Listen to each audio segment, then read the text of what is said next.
Yes, Anshul, please introduce. Sir क्या मैं अपना इंटरव्यू हिंदी में दे सकता हूँ? Yes, yes, please. सर मेरा नाम अंशुल शेखर है। और मेरे बैंकिंग अंशुल, टोटल आपके एक्सपीरियंस मेरा। वो एक मिनट अंशुल, आपका जो वो हैंड है वो किधर है? अपने सर यहाँ पे राइट सर। वाले हैंड को देखो। तो वो उधर क्यों जी घूम सर। रहा है वो? सर एक्चुअली मैं बैठा हुआ हूँ सर, बेड पे हूँ।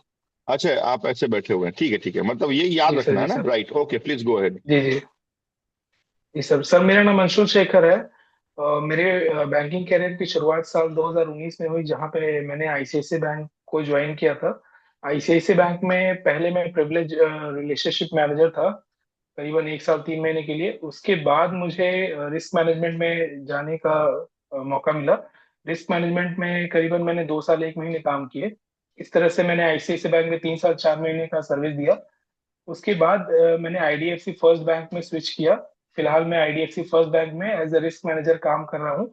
और देखो अंशुल, लास्ट 2 साल अंशुल 11 महीने सुनो, से हूँ। अंशुल सुनो सुनो सुनो। इन इंट्रोडक्शन आप उस बैंक को पहले बोलेंगे। अभी मैं इंट्रोडक्शन बोलता हूँ तो एकेडमिक क्वालिफिकेशन में आप पहले 10th बोलते हैं या ग्रेजुएशन बोलते हैं? और पहले ग्रेजुएशन। क्यों 10th क्यों नहीं बोलते हो? सर मतलब जो लास्ट जब किया, जो लेटेस्ट जब किया, वो पहले एकेडमिक बोलते हैं। क्वालिफिकेशन में आप हायरार्की मेंटेन करते हैं कि पहले रिसेंट क्वालिफिकेशन बोलते हैं, तो similarly in CBO interview also you should tell that you are working in so and so bank in so and so unit. Then after your ICICI bank का जो role है वो यहाँ पे आएगा। पहले ही आईसीआईसीआई बैंक को ला रहे हो, मतलब ऐसा लग रहा है कि एचडीएफसी बैंक से यू आर नॉट सेटिस्फाइड। आप आईसीआईसीआई बैंक को ऊपर रख रहे हो, पहले एचडीएफसी को रखो, पहले करंट पोजीशन को रखो, फिर प्रीवियस पोजीशन को रखो। ठीक है? Noted sir. ये जी। हमेशा याद रखिए। Now please introduce. जी सर। सर मेरा नाम अंशुल शेखर है। और मुझे टोटल 6 साल 5 महीने का बैंकिंग एक्सपीरियंस है। अभी मैं फिलहाल आईडीएफसी फर्स्ट बैंक में एज अ रिस्क मैनेजर काम कर रहा हूँ, लास्ट 2 साल 10 महीने से। इससे पहले मैं आईसीआईसी बैंक में 3 साल 4 महीने काम किया। उस वहां पे मैं दो रोल में काम किया। पहले तो मैंने 1 साल 3 महीने as a privilege relationship manager के रूप में काम किया। उसके बाद मुझे as a risk manager role के लिए मैं गया वहाँ पे। 2 साल 1 महीने मैंने वर्क किया। मैं पटना का रहने वाला हूँ, और मेरे फैमिली में मेरे पिताजी, मेरी माँ और मेरी वाइफ है। What about academic qualification? Sir मैं एक बीटेक ग्रेजुएट हूँ। उसके बाद मैंने आईसीआईसीआई मणिपाल एकेडमी से post graduate diploma in banking finance किया। ये मेरी क्वालिफिकेशन है हम्म। सर। ओके। तो आज के डेट में जो आप रिस्क यूनिट में काम कर रहे हैं, तो अगर ब्रांच को आप वर्टिकल देखते हैं तो सबसे बड़ी जी रिस्क क्या आपको दिखती है ब्रांचेस में? सर। ब्रांचेस में जो सबसे बड़ी रिस्क है सर, वो मुझे क्रेडिट रिस्क दिखती है आजकल के हम्म। सिनेरियो में। वैसे तो सर हम्म। ऑपरेशनल रिस्क तो हर जगह रहता है, लेकिन क्रेडिट रिस्क मुझे सबसे ज्यादा इंपॉर्टेंट लगता है कि व्हाट कस्टमर इज का दिस जो क्रेडिट है। Credit risk? Hmm. Sir credit risk से हम ये समझ सकते हैं कि अगर किसी कस्टमर को हम कोई लोन दे रहे हैं, तो अगर कस्टमर वो लोन रीपे नहीं कर रहा है, तो वो बैंक के लिए क्रेडिट रिस्क माना जाता है। तो इसको बेस्ट बैंक कैसे, मतलब इस रिस्क को कैसे मिटिगेट किया जा सकता है? सर इस रिस्क को सर कई तरीके हैं मिटिगेट करने के। सबसे पहले सर क्रेडिट अप्रेजल अच्छा होना चाहिए। क्रेडिट अप्रेजल के अलावा जो रिस्क मैनेजमेंट है, कस्टमर कितना रिस्क बियर कर रहा है, उसका आकलन होना चाहिए। कस्टमर की प्रॉपर प्रोफाइलिंग होनी चाहिए, ड्यू डिलिजेंस होना चाहिए, ट्रांजैक्शन मॉनिटरिंग होना चाहिए with proper guidelines of KYC follow होना चाहिए। तो इससे हम इट कई मीन्स हद तक दैट रिस्क को आपके कम कर बैंक सकते में आपके बैंक में ये सारी चीज नहीं हो रही है। अप्रेजल सही ढंग से नहीं हो रहा है, मॉनेटरी सही ढंग से नहीं हो रही है, तभी तो रिस्क हैं। सर आपको सारी। वर्टिकली नजर आ रहा है। जी जी।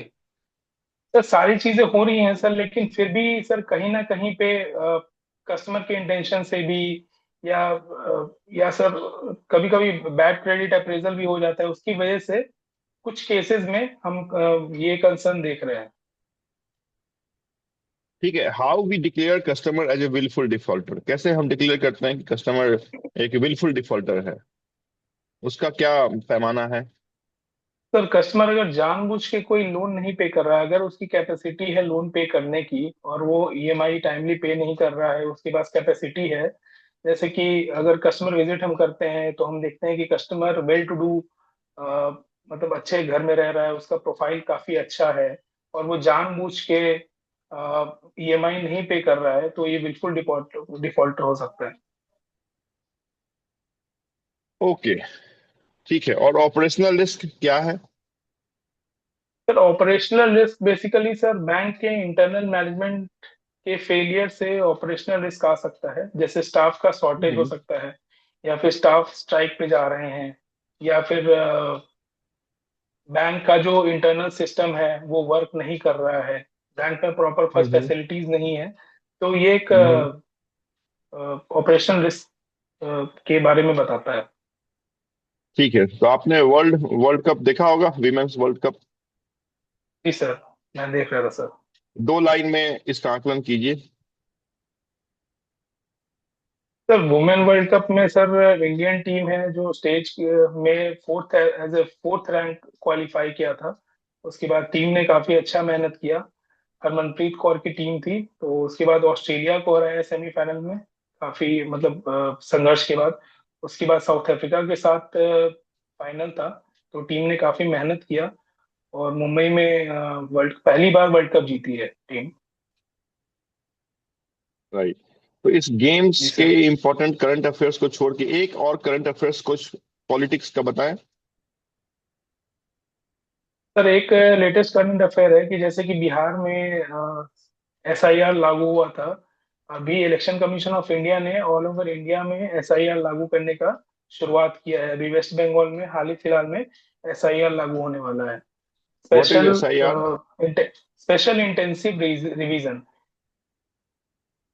क्या होता है ये? स्पेशल इंटेंसिव रिवीजन के तहत जो हमारे जो ऐसे वोटर्स हैं जिन जो कि मर चुके हैं, या फिर ऐसे वोटर्स हैं जो कि नए वोटर ऐड हो रहे हैं, या फिर ऐसे वोटर्स हैं जिनका जो रिकॉर्ड हमारे सिस्टम में है गलत है, जैसे एक घर के एक एड्रेस पे 100 वोटर हमारे दिख रहे हैं, तो उनका फिर से आकलन किया जाएगा क्या ये सच में एग्जिस्ट कर रहे हैं कि नहीं कर रहे हैं। उसके बाद एक रिवाइज लिस्ट तैयार की जाएगी, जिसमें कि जो नए वोटर्स ऐड हो रहे हैं या फिर जो डिलीट हो रहे हैं वोटर्स, या फिर उनके जो डिटेल्स में मॉडिफिकेशन होगा, तो ये स्पेशल इंटेंसिव रिवीजन है सर। तो आपने जिस समय ICICI बैंक में प्रिविलेज बैंकर के रूप में काम किया, तो उसमें सबसे बड़ा जो पोर्टफोलियो किसी कस्टमर का था वो कितने करोड़ का था या कितने लाख का था? और कैसे हैंडल करते थे आप उस प्रिविलेज कस्टमर को? सर मेरे पोर्टफोलियो में एक कस्टमर थे, वो आई थिंक सर गुड़गांव के थे। उनका जो पोर्टफोलियो था वो एक बड़ा कंस्ट्रक्शन कंपनी चलाते थे। उनका जो पोर्टफोलियो था सर करीबन करीबन सर आई थिंक 20 करोड़ का था। तो सर उन्हें उन्हें मैं सर स्पेशली विजिट करता था, जब भी मैं उनसे टाइम लेके जाता था, और उन्हें सारे प्रोडक्ट्स के बारे में बताता था, लोन्स वगैरह के बारे में। तो सर वो काफी खुश रहते थे। मैं उनके बर्थडे पे भी एक बार कॉल करता था या जाके विजिट कर लेता था, उनका वेरी गुड। हालचाल मतलब रेगुलरली मैं टच में रहता था। और फैमिली का भी उनका अकाउंट था, तो कभी भी उनकी क्वेरी रहती थी, जैसे डेबिट कार्ड इश्यूज करवाना हो या IDFC कुछ बैंक का उनका फुल फॉर्म ट्रांजेक्शन। क्या है? Sir industrial development development finance corporation. Okay, कब बना ये bank? Sir IDFC bank sir 2015 में बना। आईडीएफसी बैंक नाम था इसका। उसके बाद हम्म। कैपिटल फर्स्ट एक एनबीएफसी थी, जिसके साथ इसका मर्जर ईयर तो 2018 में IDFC हुआ। 2015 में ही बना या उससे पहले माइक्रो फाइनेंस या कोई अदर कंपनी के रूप में काम कर रहा था? इस सर उसके पहले ये एक एनबीएफसी था सर। NBFC क्या होता है? बैंक और NBFC में एक मेजर डिफरेंस बताइए। Sir an bank cannot accept deposit, sorry bank accept deposit, लेकिन एनबीएफसी डिपॉजिट एक्सेप्ट नहीं कर सकती है। Okay, bank thank you. जी सर। Thank you. अभी Anshul, this is your fifth interview, और उसमें अगर ऐसा इंट्रोडक्शन दोगे, ICICI बैंक को ऊपर पैदा, पिछले बार तो तुमने ये गलती नहीं की थी, इस बार कैसे जी सर। ICICI बैंक को ऊपर ले आए आप? सर थोड़ा ठीक है। मिस्टेक हो गया सर, इसका मैं ध्यान रखूंगा जी सर। और बाकी तो ठीक है, लेकिन एकेडमिक क्वालिफिकेशन फिर छोड़ क्यों दिया? बीटेक है तो फिर छोड़ क्यों दिया आपने? सर इंट्रोडक्शन में एकेडमिक एकेडमिक क्वालिफिकेशन क्वालिफिकेशन